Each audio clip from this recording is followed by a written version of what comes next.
Allah says, when you don't have something, you will appreciate it.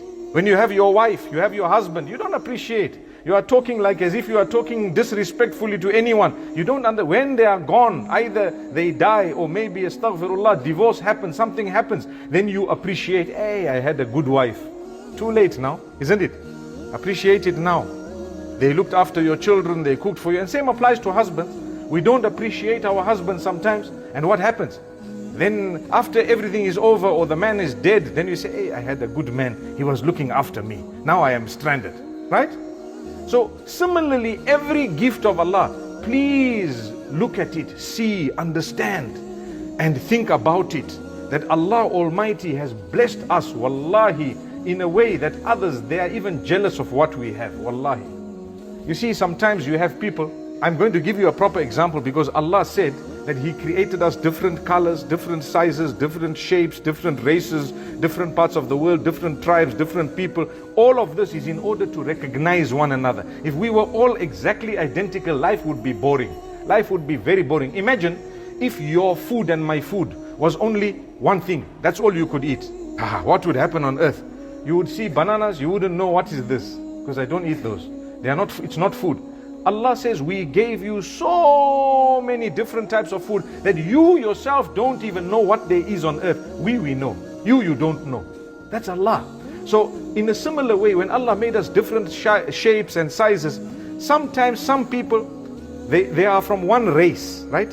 That race, we know them because Allah says we made you in different races in order to recognize one another, appreciate one another, in order to respect one another, in order that Allah tests you for you to see and realize from Allah subhanahu wa ta'ala His favors upon everyone. So say for example, in one part of the world, some of the people are very small and they are weak.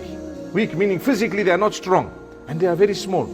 But maybe Allah gave them something else. They might be, for example, their eyes might be extremely sharp, or they might be able to think in a different way, or they might have some other gift of Allah. Maybe they are quick, or whatever it might be.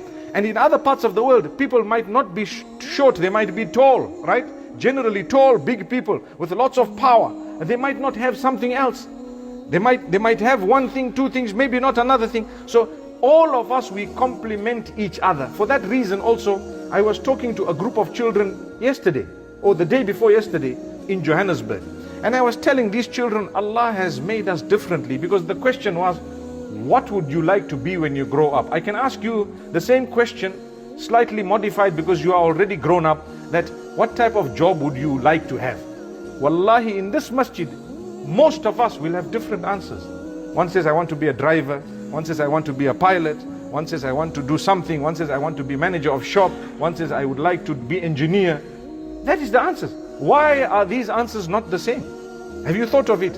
Because it's a gift of Allah that we can all help each other. That's why they are not the same. If Allah made us the same, all of us are drivers. Who would we drive? We're all drivers. Who am I going to drive? No one. Because everyone's a driver. So you understand? For example, if everybody is one thing. So this is something unique. It's a favor of Allah.